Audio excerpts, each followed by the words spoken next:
Shalom, selamat pagi. Renungan pada pagi hari ini dari Filipi pasal 4 ayat yang ke-8. Demikian firman Tuhan.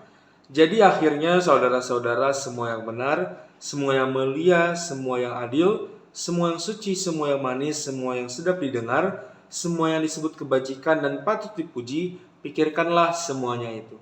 Dengan tema penumpang dan pengemudi.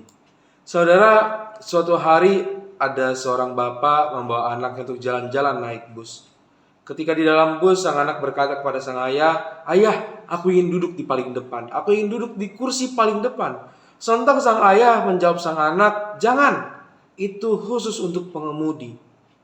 Lalu hari-hari berikutnya mereka hendak jalan-jalan juga namun naik mobil pribadi. Sontak sang anak berkata, "Ayah, ayo sini duduk bersama dengan aku di kursi belakang." Lalu sang ayah kembali menjawab, "Tidak, aku harus duduk di depan, karena saat ini aku akan mengemudikan mobil ini."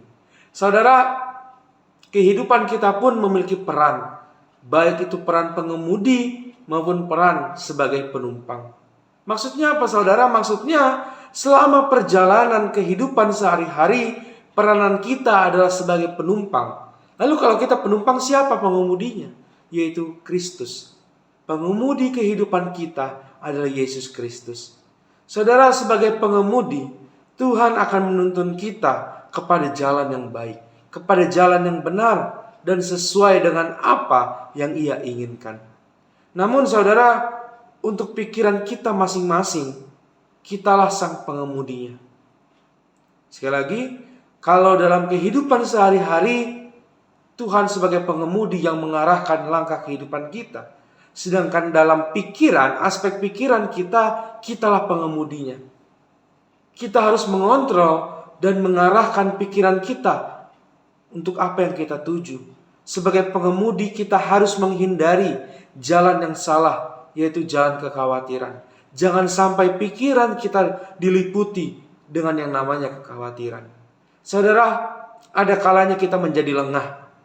Seharusnya mengemudikan pikiran, malah kita duduk santai di kursi penumpang.